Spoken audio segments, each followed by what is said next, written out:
जय श्री कृष्ण दोस्तों, मैं सन्नी बघेल आप सभी का मेरे YouTube चैनल मैं स्वयं सन्नी में हार्दिक स्वागत करता हूं। आज हम आपको साधारण ब्याज पर आधारित एक कॉन्सेप्ट बताएंगे। कॉन्सेप्ट को हम एक सवाल के जरिए समझेंगे। सवाल क्या है, रुपये 50,250 की एक धनराशि दो भागों में इस प्रकार विभाजित की गई है कि पहले भाग पर 7/1/2 वर्ष के लिए 8/1/3% वार्षिक ब्याज दर पर साधारण ब्याज, दूसरे भाग पर 5/1/4 वर्ष के लिए 8% वार्षिक ब्याज दर पर साधारण ब्याज का 5/2 गुना होता है। मतलब आपकी जो राशि है 50,250 को दो भागों में विभाजित किया गया है। जो पहले भाग का जो साधारण ब्याज है वो दूसरे भाग के साधारण ब्याज का कितना 5/2 गुना है। कितना है आपका 5/2 गुना है। तो दोनों भागों का अंतर पूछ रहा है कि दोनों भागों में कितना का अंतर है। तो सबसे पहले आप बात आती है साधारण ब्याज की। तो साधारण ब्याज का फॉर्मूला क्या होता है, मूलधन गुणा दर गुणा समय बट्टे 100। क्या होता है साधारण ब्याज बराबर मूलधन गुणा दर गुणा समय बट्टे 100 PRT/100। अब 50,250 की आपकी धनराशि है, इसको दो भागों में क्या कर रहे हैं, विभाजित कर रहे हैं। तो पहला भाग हमने ए मान लिया और दूसरा भाग हमने मान लिया बी। पहला भाग हमने क्या मान लिया, उसका ए मान लिया और दूसरा भाग हमने बी मान लिया। अब अकॉर्डिंग टू क्वेश्चन चलेंगे। तो वो बोला है जो पहले भाग पर 7/1/2 वर्ष के लिए 8/1/3% की वार्षिक ब्याज दर पर ब्याज लग रहा है। मतलब समय कितना आपका 7/1/2 वर्ष और आपका जो दर है आर है वो कितना 8/1/3। तो साधारण ब्याज बराबर क्या होता है, पी गुना आर गुना T/100, मूलधन गुणा दर गुणा समय बट्टे 100।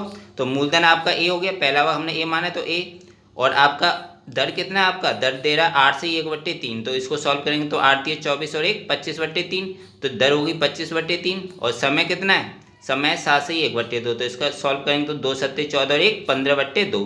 तो ये हो गया 15/2। तो मूलधन गुणा दर गुणा समय हो गया और बट्टे 100 ऐसे ऐसे लिख दिया। अब बात आते हैं दूसरा भाग। तो वो बोला था पहला भाग है साधारण पहले भाग का जो साधारण ब्याज है वो दूसरे भाग के साधारण ब्याज का कितना है 5/2 गुना। अब दूसरे भाग का साधारण ब्याज निकाल लेंगे। तो दूसरे भाग पर क्या है, समय कितना लग रहा है 5/1/4 वर्ष और दर कितनी 8। तो मूलधन तो आपका बी मान लिया, दूसरा भाग बी है, गुणा दर, दर आपका कितना है 8%, तो 8 लिख दिया। और समय कितना है इसका 5/1/4। तो सॉल्व किया तो जी कितना होगा 4×20 और 1 21/4। तो जी हो गया आपका 21/4 समय हो गया और बट्टे 100। और उस दूसरे भाग के साधारण ब्याज का कितना 5/2 गुना। तो ये 5/2 इसमें गुणा करके लिख दिया। इस 100 से जी वाला 100 कट जाएगा। अब इसको हमने ऐसे ऐसे लिखा ए गुणा 15/2 और गुणा 25/3। 3 से जी 15 बार, 5 बार कट गया। 3 से 15 कितनी बार कट गया, 3 से 15 5 बार कट गया। अब इधर b गुणा 4 और 2 का गुणा आपस में करें तो 4×2 = 8। इस 4×2 = 8 से जी वाला 8 कट गया। तो अब इधर क्या बचा b गुणा 21 गुणा 5। तो b गुणा 21 गुणा 5 ऐसे लिख दिया। 3 से जी 15 5 बार कटा है, इस 5 से जी वाला 5 कट जाएगा। अब इधर क्या बचा a गुणा 25/2, इधर b गुणा 21।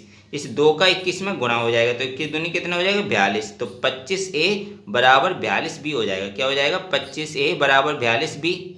तो इसको सॉल्व किया तो a/b बराबर कितना आ जाएगा 42/25। मतलब a और b का रेशियो कितने आ गया 42 और 25 का रेशियो आ गया। मतलब आपकी जो 50,250 जो राशि थी 50,250, इसको हमने ए और बी भागों में बांटा है। तो इसका इन दोनों में कितने रेशियो बनना है 42 का जिसका बनना है और 25 का जी, मतलब 42/25 में ये 50,250 को क्या किया आपस में बांटा गया है, मतलब आपस में विभाजित किया गया है। अब जी दोनों भाग का हमें पता चल गया रेशियो। पहले भाग का रेशियो 42 और दूसरे भाग का रेशियो कितना 25। अब हमें क्या है, हमें टोटल तो कितना है 50,250। तो a + b कितना हो जाएगा, a + b मतलब 42 और 25। तो 42 और 25 जो यूनिट है वो कितने के बराबर है 50,250 के, क्योंकि a + b का योग ही तो हमें दिया है। a और भाग और प्लस b का भाग दोनों का योग हमें दिया कितना 50,250 और दोनों का रेशियो कितना है 42 और 25। तो 42 + 25 के जो यूनिट होगी वो 50,250 के बराबर होगी। तो जी इन दोनों को जोड़ा तो कितना होगा 67 जो यूनिट है वो 50,250 के बराबर है। अब वो क्या पूछ रहा है दोनों भागों का अंतर। तो पहला भाग है 42 और दूसरा भाग है 25। तो इन दोनों का अंतर लगा कितना आ जाएगा, इन दोनों का अंतर आ जाएगा 17। तो दोनों भागों का अंतर मतलब a डिफरेंस b मतलब 42 डिफरेंस 25 जो कि कितना है 17 यूनिट की हमें वैल्यू निकालनी है। तो जी हो गया, जब 67 यूनिट 50 या 250 के बराबर है तो 17 यूनिट कितने के बराबर होगी, तो 50 या 250, 67 नीचे आ जाएगा और 17 के अंदर गुना हो जाएगा। 67 से जी 50 या 250 कितनी बार कटेगा, 750 बार, और गुणा 17 ऐसे लिखा, तो 750 में जब 17 का गुणा किया तो कितना आया, 12,750 रुपये। तो जो दोनों भावों का जो अंतर है, ए और बी का जो अंतर है 4225 में जो डिफरेंस है वो कितने के बराबर है, 12,750 का। अगर वो पूछ लेता कि ए का भाग कितना है तो 42 यूनिट की वैल्यू निकाल लेते। अगर वो पूछता बी का भाग कितना है तो बी की यूनिट, बी मतलब 25 यूनिट की वैल्यू निकाल लेते, क्योंकि हमें ए और बी दोनों का रेशियो पता चल गया। तो वो अंतर पूछे या उनका पूछ लेता दोनों भावों का टोटल कितना है, तो टोटल तो यही है 50 या 250, क्योंकि जी ए भाग और दो ही तो भाग थे, लेकिन वो अंतर पूछ रहा है। तो अंतर हमने क्या मतलब 42 का रेशियो 25 का रेशियो का जो अंतर है उसकी वैल्यू पूछ रहा है, मतलब 17 यूनिट की वैल्यू पूछ रहा है। तो काफ़ी इजी भी क्वेश्चन बोल सकते हैं इसको, बस इसमें सीधा साधारण व्याज वाला फॉर्मूला लगाया। साधारण व्याज बराबर क्या होता है, पी गुना आर गुना टी अपॉन 100।